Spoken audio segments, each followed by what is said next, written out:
कहेंगे आज आपके दिखाई दे रहा है, क्या मसला क्या है? हम 3 लोग ऑपरेशन के लिए बैठे थे, तो ये जो 3 दिन का ऑपरेशन है इसके अंदर ना इनका मेडिकल हुआ अभी तक के ना कुछ हुआ। तो सुबह से जो है तो इनको प्रॉब्लम चालू थी कि भाई चक्कर आ रही वगैरह। अभी उन्होंने सडनली बेहोश हो गए। पिछले 20 मिनट से हम इसको एम्बुलेंस को कॉल कर रहे हैं, लेकिन एम्बुलेंस के तरफ से ना पुलिस के तरफ से अभी तक कि हमको कुछ सहायता मिली है। यह बात का संदेश सीधा जा रहा है कि औरंगाबाद शहर में रिक्शा चालक की जो आत्महत्या करने की जो प्रक्रिया है वो चालू हो चुकी, लेकिन फिर भी शासन रुकने का नाम नहीं ले रहा। 3 दिन के अंदर हमारे को ना आरटीओ पुलिस ना कलेक्टर साहब के ना एडिशनल कमिश्नर साहब की तरफ से कोई रिस्पॉन्स मिला। इसलिए ये ऑपरेशन चालू रहेगा। ये इंसान को वक्त पे कुछ भी होता है तो जब तक हम लोग में से तीनों में से जो जिंदा है ये आंदोलन को कंटिन्यू करते रहेंगे। रक्षा वालों के लिए कोई भी लेवल पे जाने के लिए और कोई भी हद पे जाने के लिए हम तैयार है। सर आपने एम्बुलेंस वालों को किसको फ़ोन किया अभी? सर कम से कम यहाँ पे जो 150 लोग खड़े हुए हैं, हर एक ने उनको कॉल किया। पुलिस स्टेशन को लगभग नहीं भी बोले तो 10 बार कॉल किए। आधे घंटे के बाद में एम्बुलेंस आ रही है सर। ये दूसरी एम्बुलेंस 108 की सेवा हमको अभी तक के नहीं मिली। आप क्या कहेंगे? अभी आपके जो ऑपरेशन करता थे इनको मेडिकल पे लिया गया है। ये हमारे रिक्शा चालक मालक संगठन का कार्यकर्ता है, पदाधिकारी है।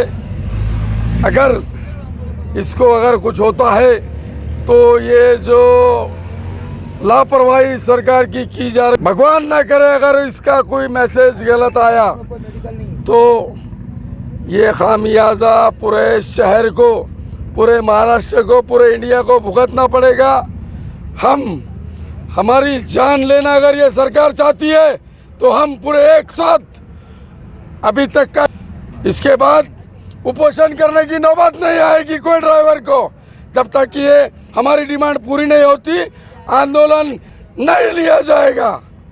सर अब जैसा ये ऑपरेशन करता थे कि इनको कोई मेडिकल की कुछ डॉक्टर आके चेक करके गए थे? यहाँ पर ना हमारे जो साथी बैठे हैं ना इनको किसी पुलिस प्रशासन से पूछताछ हुई, ना इनको कोई मेडिकल के लिए कोई आके बंदे ने देखा, ना ही किसी प्रशासन के कर्मचारी ने हम रिक्शा चालकों की दखल ली। हमारा ये सरकार से विनती है, क्या रिक्शा चालक हो या वाहन चालक हो इसको कम ना समझे, हमारी दखल लेना चाहिए। और अगर हमारी सरकार दखल लेती तो हमारे साथी की तबीयत खराब नहीं होती। इसका पूरा जिम्मेदार पूरा प्रशासन है। आने वाले समय में अभी हमारा बंदा हमने प्राइवेट एम्बुलेंस में डाल कर लेके गए।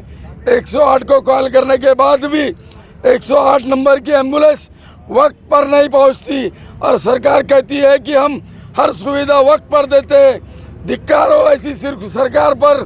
हमारे साथी के जान को अगर कोई मसला होता है तो इसका खामियाजा हम पूरे वाहन चालक मालक पूरी तरह से रोड पर उतरेंगे, फिर जो होगा देखा जाएगा। सर औरंगाबाद के अंदर के अलग अलग पार्टियों के नेता है, आपने उनसे मदद मांगी कि सर सरकार से बात करें? बल्कि देखिए सरकार, ये साहब मैं आपसे फिर गुजारिश करता हूँ, हमें राजनीति में मत खींचिए। राजनीति हमारा विषय चालक मालक एकता का है।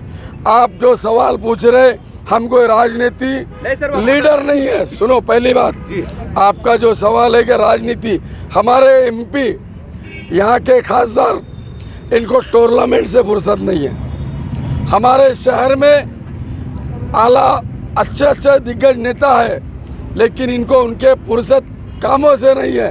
तो रिक्शा चालकों को आमरण उपोषण या चक्का जाम के सिवा कोई पर्याय नहीं रहा। सर आने वाले समय में जो भी आपकी शिकायतें नेताओं से, तो लोकशाही माध्यम से क्या कहना चाहेंगे?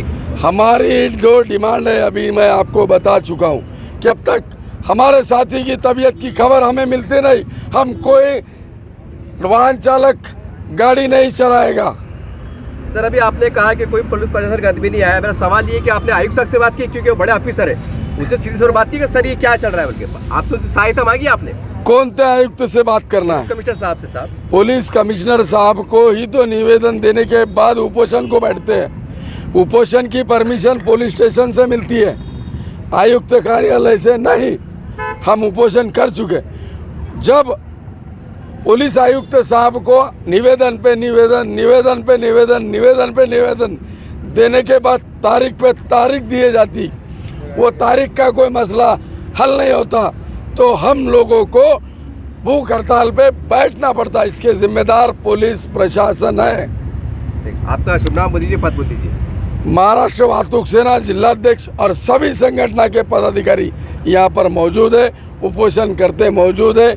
वस्ताद दल के इमरान पटेल है, सुरेश यादव है, सर्वर कैप्टन है, प्रकाश शेंडगे है, हमारे आड़े सरकार है, साथ में जो वसीम सिद्दीकी के साथ में जो हम पेशेंट के साथ गए हैं वो हमारे अभय टकसाल साहब है, बाड़ू कीर्तिकर है, वसीम सिद्दीकी है। ऐसे हमारे महाराष्ट्र संयुक्त कृति समिति के जिलाध्यक्ष है शेख लतीफ़ साहब। यहाँ पर हर संगठन का हर पदाधिकारी, जिम्मेदार पदाधिकारी इस उपोषण में मौजूद है और हमारे सामने हमारे साथी की हालत खराब हुई, ये हमें देखा नहीं गया। आज या ठिकाणाहून ज्या विभागीय आयुक्तालयाच्या समोर आमरण उपोषण लावलेलं आहे त्या ठिकाणी आमचे जिल्हाध्यक्ष लतीफभाई पटेल व त्यांचे साथीदार जे दोन जे उपोषणला बसले होते ते हा तिसरा दिवस आहे। तिसरा दिवस असल्यामुळे त्यांच्या पोटामध्ये अन्नाचा कण नसल्यामुळे आणि एक म्हणजे जो आमचा बंदा जो आहे तो त्याला BP शुगरचा प्रॉब्लेम असल्यामुळे त्याला काहीतरी असं झाल्यामुळे आम्ही त्यांना ॲम्ब्युलन्स बोलून घेतली। परंतु ॲम्ब्युलन्स बोलत असताना ज्यावेळेस तुम्ही असल्या नेटमध्ये की नंबर 108ला लावा, 112ला लावा, अरे पण आम्ही जवळपास अर्ध्या तासापासून ॲम्ब्युलन्स बोलवतो आहे, पण एकसुद्धा ॲम्ब्युलन्स गव्हर्नमेंटची यायला तयार नाही। अरे तुम्ही नंबर देता कशाला? तुम्ही नंबर देता कशाला? ज्यावेळेस आम्ही लोकशाही मार्गाच्या पद्धतीने आमचं इथं आमरण उपोषण चालू आहे तर त्यांचं काम आहे, त्यांचं कर्तव्य आहे। ज्या महानगरपालिकेमध्ये एवढे मोठे खासदार, आमदार, 4 आमदार, 2 खासदार असताना जर साध्या एखाद्या पेशंटला जर तुम्ही ॲम्ब्युलन्स पाठवू शकत नाही तर तुम्ही सरकार चालवता का? तुम्ही सरकार चालवता? हे एक तर हा कायदा, हिट कायदा ही जे इतका बेकार आणलेला आहे, आम्ही त्या संदर्भामध्ये आम्ही शांततेच्या मार्गाने आम्ही मोर्चा घेऊन इथं आलेलो आहेत आणि आमच्या मोर्चाच्या अगोदर ही शांततेच्या मार्गाने इथं उपोषण बसलेले असताना त्यांची तब्येत खालावल्यामुळं आम्हाला स्वतःची प्रायव्हेट ॲम्ब्युलन्स मागून त्या पेशंटला आम्हाला ॲम्ब्युलन्समध्ये पोहोचावं लागलं। आपका शुभ नाम, पद बताइए। प्रकाश शेंडगे पाटील, अखिल भारतीय छावा संघटना जिला अध्यक्ष। कराया है 3 दिन से जो तुमसे आज के पूछा नहीं है। इतनी बारिश है, आपने देखे होंगे बारिश कितनी तूफान है, रात में ठंडी हुई, वो ठंडी के अंदर बैठे हुए थे भूखे प्यासे। यहाँ के खासदार, आमदार, ये कोई रिक्शा वाला का साथ नहीं दे रहा। भूलो मत, वोट मांगने को आएंगे तो हमारे कने आना पड़ेगा।